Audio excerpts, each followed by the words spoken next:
Is there anyone left in here? Hello? As it turns out, the show is huge in Japan, this week being the country with the most new listeners. We discuss the Stratosphere plane from Microsoft founder Paul Allen, try to figure out the ethical implications of facial recognition via body cameras, and then explore the future of augmented and virtual reality with eye tracking on new devices. The Dane and the Pain, practicing bubble net feeding since 1952.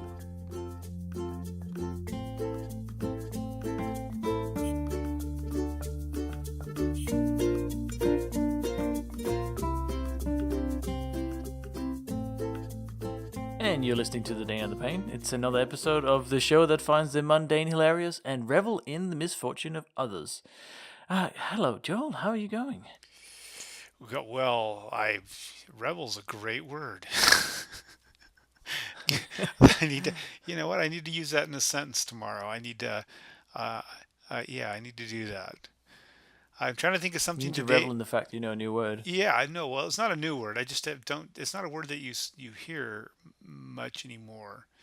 Yeah, That's right. It's like haberdashery. You don't hear that much either. yeah. Actually, one of the words this week that sort of stuck out to me as being sort of not useful anymore is immeasurable, right? Oh, yeah? Because really everything is measurable. It sort of lost all sort of meaning, you know. Well, And it I seems can't think of a thing right now that is immeasurable, yeah, but I'm sure there's something. no, there's not. I mean, it's just more a question of whether or not somebody wants to take the time to do it. I mean, was it Hitchhiker's Guide to the Galaxy? Yeah. Anyways, I'm down rabbit trails. Hey, Lars, it's nice to talk to you. I know you've had a busy week doing cool things. It has been a little bit. um, yeah, so I'm finally back at in my home office. I was, last week we were recording in Sydney. Well, I was, and you were in the terrible Alaskan summer. Yeah. um, and I did this talk on the little robot Cosmo that we've been talking about a few times on the show, and it actually went down really well. I had this quite elaborate setup to do my presentation because obviously I needed to have Cosmo there, but then I also needed to be able to show him on the stage or a little table I had because he's not very big. So I had a webcam on a different table that was in USB to my laptop so I could show a video of him. But then I also had the Android device that I needed to connect to Cosmo with. I had to show that on the screen, so I had another piece of software to show the Android screen, and then I had, of course, my laptop to show it, and then another tablet besides me for notes. So it was a bit of sort of setting that all up Yeah, to kind of get all the pieces to work together. that just seems like a recipe for just a major blow up on stage. Yeah, I mean, I hadn't been able to really test the camera part of it because I didn't have that table. Yeah. So I've done the talk, to myself kind of thing with the webcam, and I knew that you could see it, but some of the lighting in that room because I had like a directional sun kind of illumination on me, and that light just kind of screw up the webcam so that all of the little lights on Cosmo that change colors and on the cube, they were all just white. So that kind of fell through a little bit, but I think people are okay with it, and I could at least I could pick up the webcam and kind of move it so they they could see it. So I think it went quite well, and it's interesting to see people's reaction when kind of the finale piece of the demonstration where you connect him to Twitter. And then you can tweet to Cosmo and he'll read out your tweet, or he'll start moving based on what you're tweeting and stuff like that. That was kind of fun. So people had good fun Like with that. interpretive tweets. Well, no, so you could give him commands via Twitter. So you could say, Oh, I see. forward 10, and he would go forward for 10 seconds type thing. I see. Well, I wish I had something so interesting going on around here. I was mentioning to you before. We have whales around here. This week has been really unusual in that we've been able to watch almost every day this week, actually, humpback whales in front of our house, what they call bubble net feeding. And for those who aren't familiar with it, I think they only do it in certain parts of the world or certain populations. So what they do is they'll one whale will dive down after they locate a school of herring or krill. In this case, I think what they're after is herring out here, and they'll let air out of their mouth, making bubbles, and they'll swim in a circle. And it's I've seen them. I mean, they're almost perfect circles. Maybe 15, 20 yards across, or what would that would be like 20 meters or 15 meters across. And then the other Mm-hmm. whales will the bubbles will confuse the feed and it'll make them group together, and then the other whales will come up underneath in the middle of this circle where all the herring are schooled together to protect themselves, and basically open their mouths up, and they'll literally come out of the water. And for any Dune fans out there, Frank Herbert, if you ever watched the movie Dune, and you watch the big worms come out of the sand with like three sort of triangular. It's Oh kind of yeah, like that. It's the whales' yeah. big mouths coming out of the water, and they're huge, Oh wow. obviously. And you can sit there and watch them work their way down the channel. They'll follow the same school of herring eating, and I think we counted at least five, if not maybe six, in this particular group of whales. But it's just kind of like amazing because you can see them doing this a mile away. I mean, that's how big they are. That must sound like quite the spectacular sight. And I guess most people have pigeons or sparrows. You just have humpbacks. Whales. But honestly, from our house, we've never seen them do this. We see them go by, but I've never watched them. I'm sure they do, but I've never been able to see them feeding like this so routinely. So it's been a very cool week. Um, you know, I was trying to think of something I That did. is pretty cool. I was trying to think of something I did today for the first time because I mean I know that sometimes I preach about that, and I gotta say, I can't. I'm pretty lame today because I can't think of anything I did today for the first time. So, anyways, There's only so much you can do in Alaska. yeah, yeah, it's a pretty boring place. What are we talking about today? Oh dear. Well, I have something that's not really new, but I still think it's interesting, and it's a company called Stratolaunch, and I guess it's a shortening of Stratosphere and Launch, so Stratolaunch, and it's a company that's created by Paul Allen, who's one of the co-founders of Microsoft, who has an enormous amount of money, and this is a dream he's had since he was a little boy. Yeah, No, he does. He does have an enormous amount of money, and obviously when you have billions of dollars, you might, if you're a good person like I think Paul is, he tries to make the world a better place, and this is one of the ways that he's doing it. Is this Stratolaunch Systems Corporation, which is out of Seattle and Washington. Now they've been around since 2011 or 2012, so a while, and they're wanting to build aircrafts that fly rockets up to the stratosphere and then launch them into space instead of launching them from the ground. So you have SpaceX that does all of the surface rockets, and they now have reusable first stage rockets and all that, and that's really cool. And that certainly has merits in certain scenarios. And then there's this kind of how do you explain it? It's a very strange aircraft that they've built, and that's kind of why I wanted to talk about it, because they finally revealed their aircraft. Their aircraft is now complete in terms of shape. So they've built this special hangar, and in this hangar they built this enormous plane. It's huge, and it looks kind of like two planes married together. So it has two hulls. It has one set of wing where there's a middle bit of the wings that connects the hulls, and then there's two other bits of wings outside the other side of the hulls, and then 6 engines, and it's enormous. Like, it's a huge plane. For comparison, it has a wingspan of an Airbus A380, which is what we kind of usually think of as a huge plane, is 80 meters, give or take. Have you ever heard of the huge spruce goose? oh yeah, oh absolutely. That's a great. Yeah. I love that. Yeah. So that was exactly. So that was what was his first name? Huge. A billionaire in the 20s. Spent all of his money essentially on developing aircraft, and this Howard spruce Hughes. goose, because it was made from spruce. Howard Hughes, thank you. There was a great movie called The Aviator as well that was about it. This was 97.5 meters wide, also an enormous plane. This thing, the Stratolaunch carrier aircraft, as they call it, is 117 meters in wingspan. So it's almost 20 meters wider, or 20% wider than the Spruce Goose, and almost 40 meters wider than the Airbus 380. It is enormous, but it doesn't look particularly like it's very slim. Because the idea is that you strap the rockets in between the two hulls. Only one of the hulls is actually pressurized and with people. The other one is just there for stability. Um, and they now got to a point where they can actually show the plane. So the next kind of months and whatnot is firing it up, getting it to move under its own power, eventually getting a test flight, and then eventually getting test firing of the rockets, which they expect now is in 2019.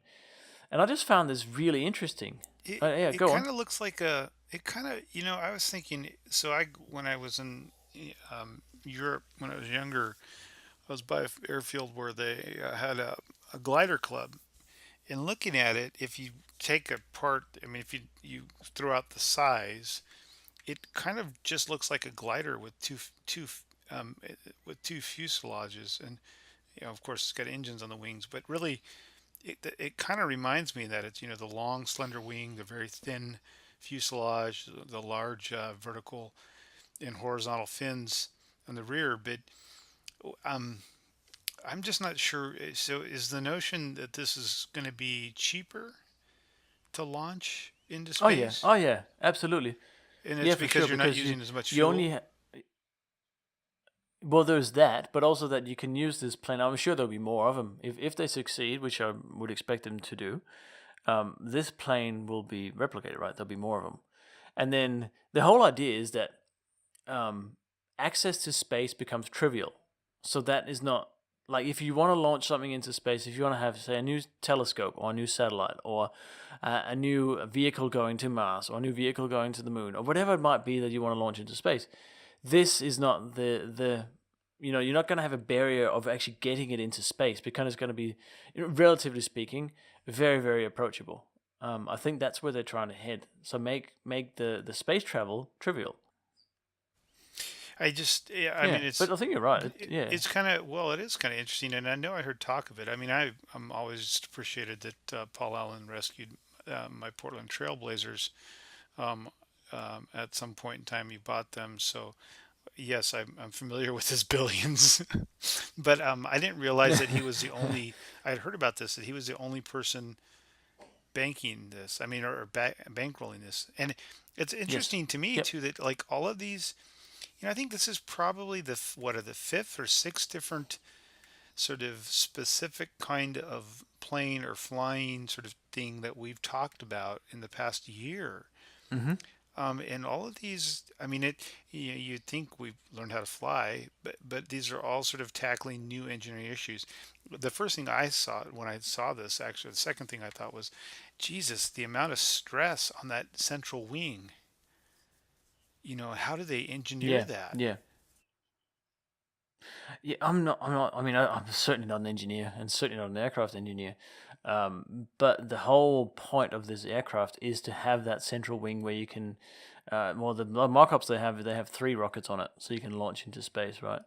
I Um, have to think that and these the vehicles, design yeah, is designed to save fuel after they launch. So that is to say, and I've not read anything on this, but it almost looks like you could almost glide this back in. The amount of fuel used would be, nominal, considering the size of the craft.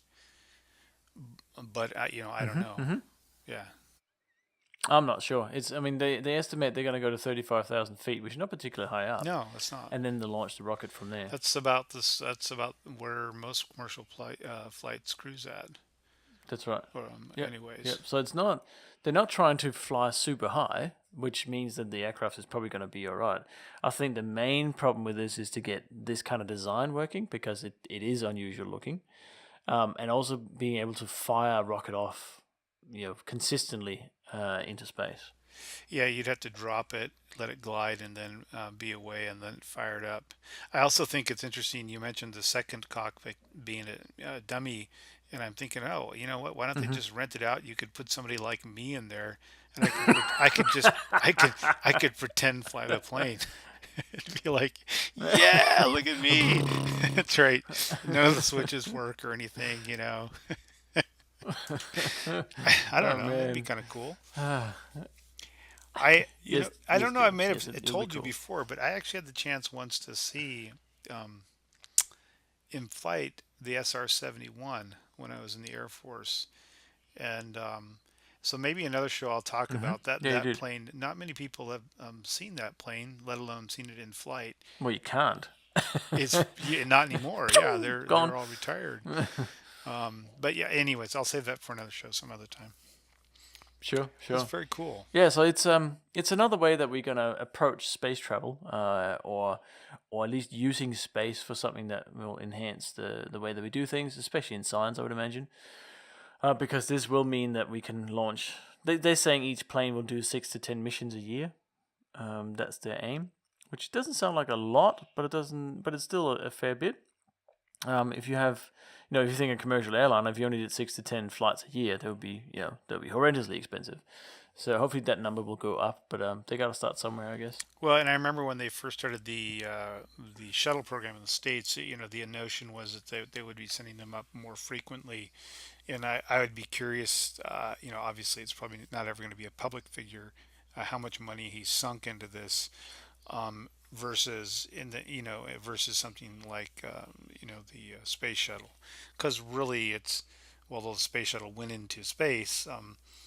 This is sort of a different version of, or a cheaper version of doing the same thing, as a Hmm. vehicle to get stuff into space. Yeah, yeah, for sure.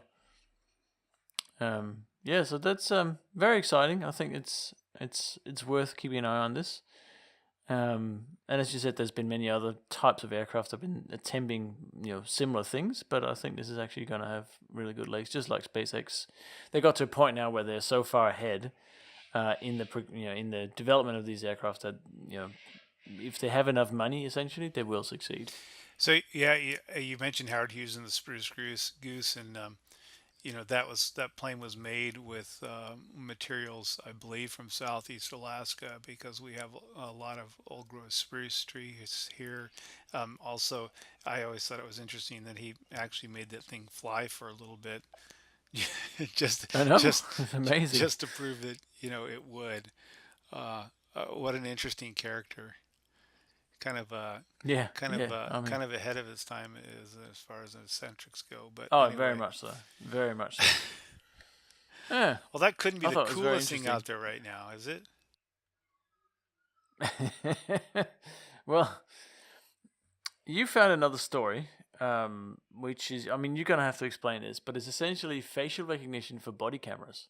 And first of all, can you explain what's a body camera, Joe? Well, it's just a camera that goes on your body. But actually, what got me thinking about this, and I apologize because I didn't send the other article to you. So there was a, and I don't have the name of the company off the tip of my tongue, but there's a company in Russia that runs a poor man's version of Russian Facebook, and there's an app that's associated with their social network that works on your smartphone.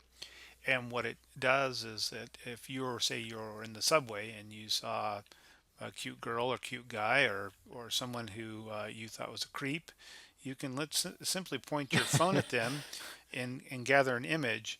And what the application does is then goes out and scans the social network and provides a profile of anything that they have that's public facing.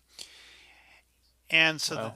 so I was thinking about that, because this is sort of where people sort of fear this goes. And I know, reading a little bit more, that Facebook has not allowed that kind of access. But that reading that kind of led me to reading around a little bit more about this whole idea of facial recognition, and what what that means. Because I think, and we've talked about this before, and it doesn't really matter the company, but in this case it was an NEC and a company called Myoshi, um, Mm-hmm. and it I think it just introduces a whole level of complexity to our relationships that we're maybe not ready for. That is to say, meeting you, seeing you, being in public, takes on a whole nother level of risk, or could be risk.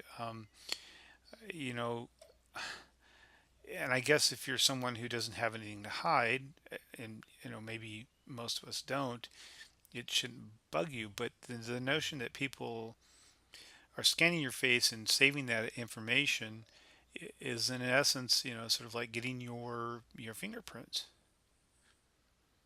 right? Yeah, Especially things like it's they use the infrared on, say, your eyes, like with Windows Hello, that sort of thing.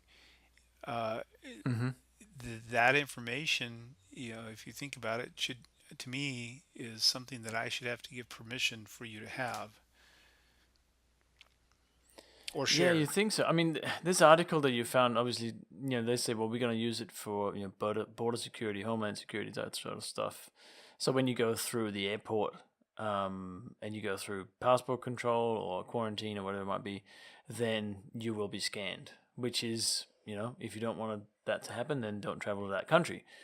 Um, but you're right. If this is something that's readily available, to all of consumers essentially, and they can just go around and scan anybody. That does seem kind of creepy, doesn't it? Well, and in the states, there's and a good example would be like driver's licenses, where that information, is supposedly for a driver's license to give you permission to drive. Yet, I think, forgive me, I might be off on this, but I've read that it's something like 38 of the 50 states use that information for other purposes. And see, that's the thing that, most of us, because we're so busy, making sure that we have food to eat and that our families, have a house, and dealing with those sorts of things, that we don't have time to think about. And slowly that slips away. And so, this is just one example. Certainly there's, probably hundreds, if not thousands, of companies that are working on similar types of things. But I think, body cameras have been used by the Mm. police force in the states, and in some cases they say they use it so that the officers have, they can defend themselves in court because they have the visual proof. And then, of course, other people are using it to just do the opposite. I think this is another example where, socially and intellectually, culturally, I don't think we're ready. I don't think we really understand the implication, of what this means. And it was probably, we've kind of gone down that rabbit hole before, but they're really, um, I'm more and more solidly in the camp that at some point this is going to burn us really badly. We're just not ready for. I would say people have not caught up with technology, I guess is probably the easiest way to say it. Anyways, so body Yeah, I cameras. Yeah, think you're that's right. It's, you asked me it's what body cameras are. The cameras that you wear on your body. The police in the states. I don't know if in Australia, if you see them being used widely, but I know police departments are using them all across the U.S. Yeah, I don't think they're widely used in Australia. I actually don't know. I don't normally look for that on. I don't have many encounters with police anyway. Yeah, right. So, Sure. so, That's right. I don't know. The Russian Facebook site you mentioned is called VK, and it is known for being a bit unsafe almost. I would say, especially for younger. Yeah, but it's true. It's It's got a lot of people. It's got 440 million users, so it's a big site. It is available all over the world. It's not just Russian. It just happens to be owned by a Russian company. But the majority of the users are in Russia, and they don't have a good reputation for you know looking after the users. Let's put it mildly. They've had to dismiss executives and all sorts of stuff. So they've gone through a rough trot, and as you said, this kind of app that they have is just another part of why their reputation is not excellent, right? Yeah. So, Did you just say? What did you just say? They've had a rough trot. Is that what you said? yeah, That's one I've not heard I did. before. Is that right? No, I've never heard that. Huh. Is that a, That might be an Aussie is that an expression. I don't Aussie know. one? I don't know. It could be. I've It heard. makes sense, right? I've heard. I've got a bad case of the trots. Different.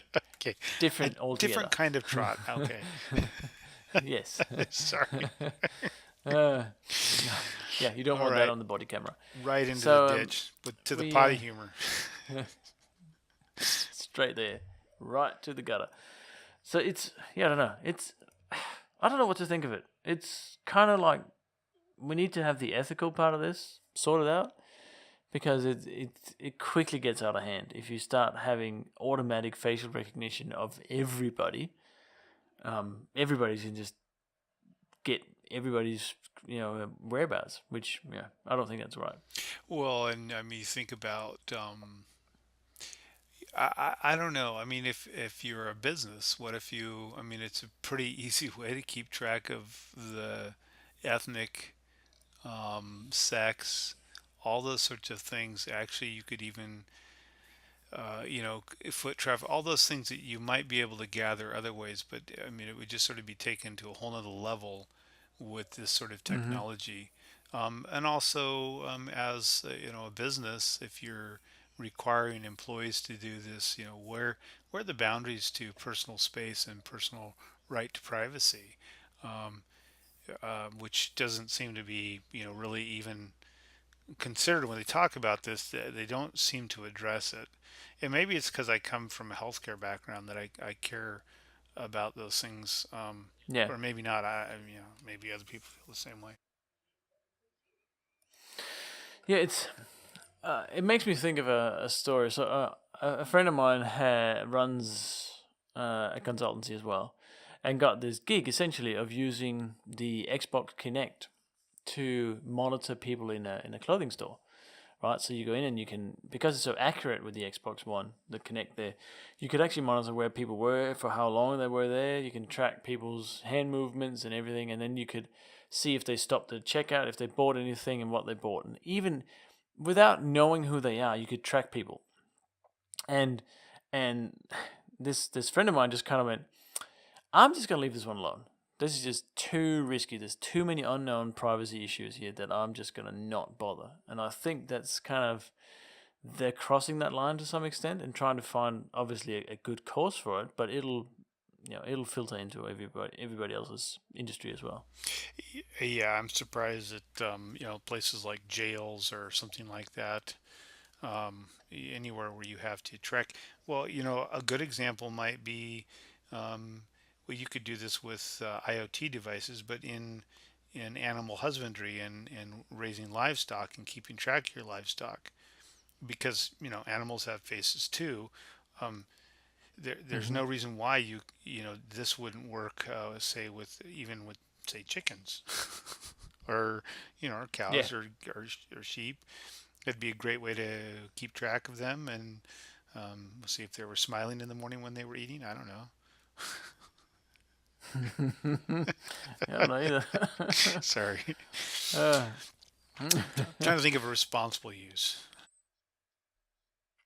yeah, I'm sure there are some, absolutely, but yeah, I think it's pushing a few boundaries for sure. So there's another good thing coming Okay. from Russia. And, Yeah, yeah, and absolutely. I can't remember Yeah, why I many was things. looking at that either. Something about that. I'd have to look it up. I think I listened to a show on BBC that it featured a bunch of folks talking about the issue, and I need to look it up. Maybe I'll get that to you, and we can put it on the show links. Can I be Yep, more vague? yep, sure. Sorry. Not much, but you know. Sorry, listeners. Ah.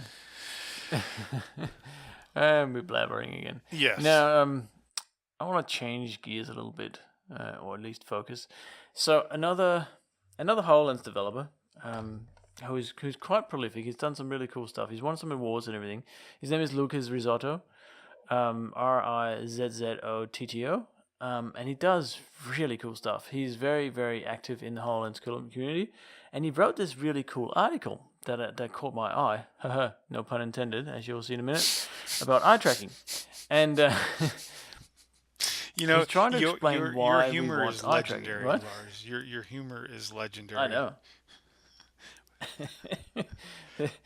It doesn't get much better than oh yeah. Uh, Sorry, go so ahead.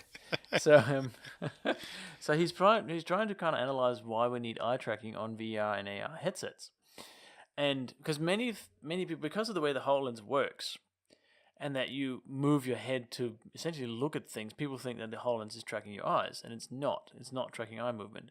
It's just the center of your head, essentially. So when you move your head, you move the cursor, and essentially imagine a laser ray coming out from the center of your head, right in front of you. That's kind of where the mouse cursor is. So you move your head awkwardly to move the cursor.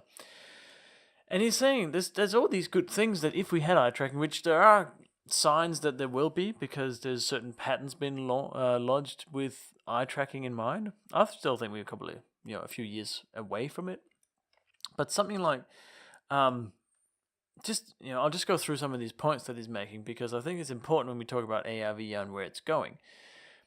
If you have eye tracking on, say, AR or Hololens headset, you know where the user is looking to a very, very accurate degree, and you can then you can prepare for what the user is going to do because naturally you would look at what you're going to interact with.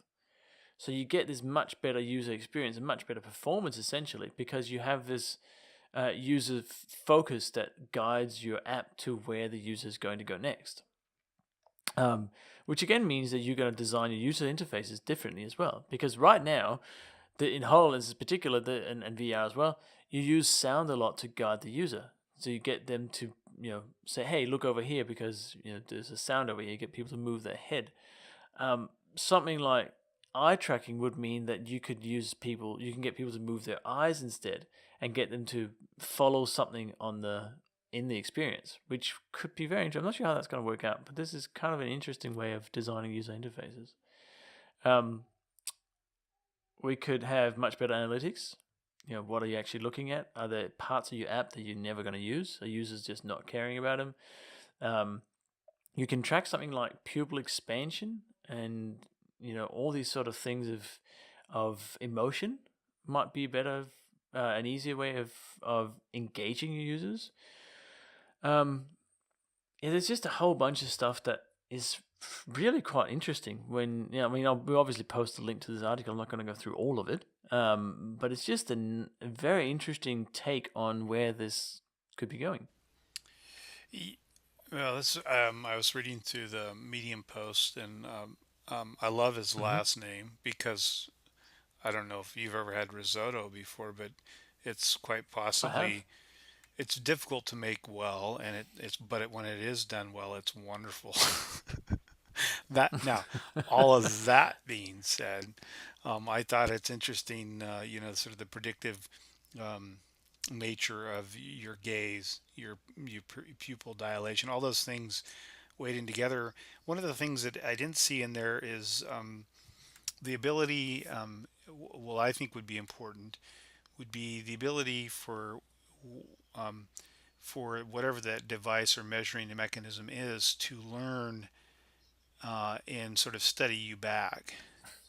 That is to say, it's not enough to just, I think, to predict, what's going to happen based on your eye movements, but to understand that you're not a static thing, and that may change over time, including things like your vision, your reflexes, because I can tell you in playing video games with my 14-year-old that sometimes it's like I'm walking in cement because my reaction time Yep. his is a fraction of mine. It's completely different. Physical. It just kills me too because I'm like, he'll see something. I'm like, how the hell did you even see that guy? Mm-hmm. Yep. um, Yep. so that ability to sort of self improve, I think would be kind of cool. It is a little creepy because it does, as he says, it does, potentially have the ability to judge and gauge emotion, right? So I mean, Yep. if a manufacturer chose to create a profile on you, it could quickly find out if you had a million people using this sort of software. What are the attributes of, say, a woman or man that is most likely to engage a member of the opposite sex, and then use that to sell stuff to you? Oh yeah. Not that, Oh, but that's not the first time that no, would I was going happen. to say that's It's not a new idea. It just kind of seems more creepy. Can it be more? yeah, maybe. It's always creepy, I'm but more thinking it that yeah, yeah, that's just you. I'm more thinking of the you would get much more natural interaction in the actual gameplay because right now you have this odd disjointed way of moving your head a lot. Like if you look at people who use a VR or HoloLens or whatever, it's a lot of head movement. If you could get people to use their eyes like you would normally do, and that would have an impact on what you're experiencing, I think that would be so much more powerful. you know what? I think it's interesting too in gameplay. Yeah, watching hand movements, and I'd be curious just to see to measure how much the difference between choosing with your hands versus choosing, say, with your eyes or with the motion with your eyes, and if that would Yep. get rid of sort of a handheld controller completely. Because if it did that, I mean, to me, that would be sort of change things completely. Because you wouldn't be Yeah. tied to. I don't know. I can't predict that. You'd think it would, or could. It seemed like it would. Uh, Um, yeah, I don't. Yeah, I don't know. This guy looks really cool though. He's going to be in San Francisco. We should oh put him yeah, on the he's show done. notes and give him a shout out and everything. I mean, I don't really know anything Sure. about him, Yeah, absolutely. but Yeah, go and check out Lucas. He's doing some awesome stuff. and he's looking for people to say hi to him in San Francisco for the next few days. Yeah, right. Oh, I was going to say, Lars, um, we had an eclipse here. You know that? oh yeah, you did. Did that work in Alaska as well? It rained, I think, 12 inches in about 18 hours when it went over. Oh, that was good. It's So you like had a great eclipse there. quite literally there was 500 feet of visibility. It went between fog and the fog was going to eat the house the whole time. It was cracking me up. I knew the weather was going to be shitty. I knew as soon as they announced it. So no, there was no. Yeah. Yeah, we weren't Well, anywhere I saw near it. someone on Twitter that said that the right way to enjoy the eclipse is to get a bottle of tequila, drink the tequila, and then look at everybody else's photos the next day. Yeah, I wouldn't recommend to anybody drinking that stuff. But anyways, no, it was. I forgot all about that. That was sort of the big Tahui this week in the States. I had a couple family members that were Mm-hmm. actually down that live in Oregon that went out and checked it out, and pretty cool. I guess if I would have been down there, I would have done that. But no, I was in foggy, rainy Alaska. Boo-hoo. Well, apparently we get a similar cool eclipse in Australia in 2024. So there, haha. So you guys are on the path in the path. We are apparently. It's gonna go. I saw a diagram of it. I think it came like kind of from Broome, which is the northwest, kind of across and down to where we are near Melbourne. So I'm looking forward to that. It's only small 7 years away. Just a I'm hop, skip, gonna and a get my jump. order in for some glasses. Yeah, it's it's one of those things. It's like, well, that would be wonderful if I was there, but it's not something where I would make a special trip. I guess I'm just not that big of a nerd. Maybe I should be, but I got to You watch. could ride your humpback Yeah, deer. I got to watch whales all week, so I'm pretty happy about that. This is true. Well, if that's the case, I think we actually at the part of the show now where I believe that our Belgian friend Joost says that we have the best jokes in the world. Is that right? Yeah, I believe specifically he said that Lars has the best jokes in the world, probably better than anything he'd ever heard at pub. Is it pub conference? What was that? Is it PopConf, yeah, is yeah. oh yeah. Well, anyways, so Juice, this is for you. It is time for the joke of the week. It's the joke of the week, so come along with me. I cannot promise it will be funny, but it's the joke of the week.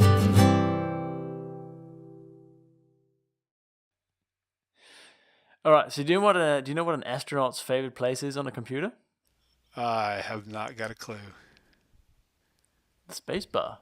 Oh, Jesus. God. That was a good one. That is a pretty good one. That's okay. Do you want another one? Yes, please. It's on the topic of space. Maybe I'll forget the last okay. one. How do you get a baby astronaut to sleep? Oh, I don't know. No? Nothing? Nothing. You got nothing? I got nothing. You rock it. That's too obvious. Jesus, these suck, I know. Lars. You've done so much better in the past.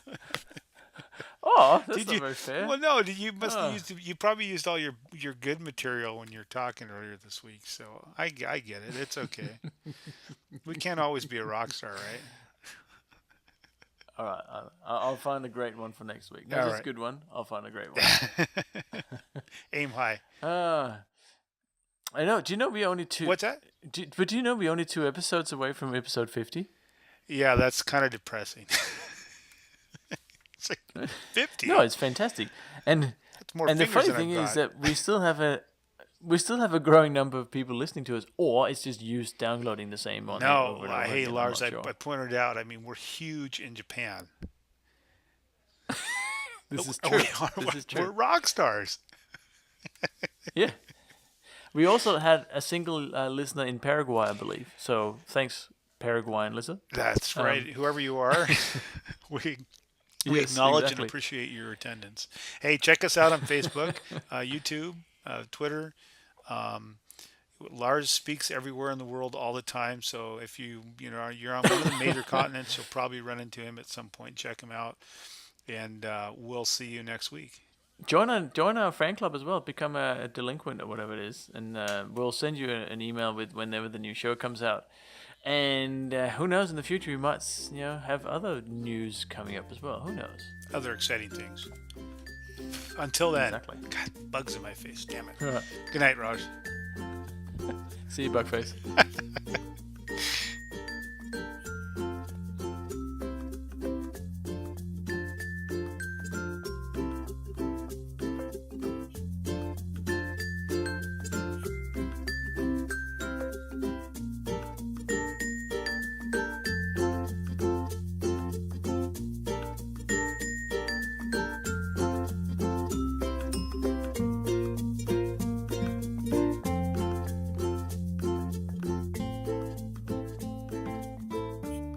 Thank you for listening in on another episode of the Dane the Pain.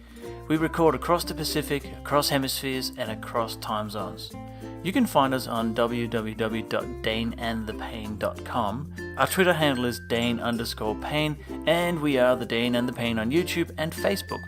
We're also on your favorite podcast app, including iTunes, and please join our fan club by clicking the Register Now button on our website to know about upcoming shows and any free stuff we may have to share. See you next time on The Dane and the Pain.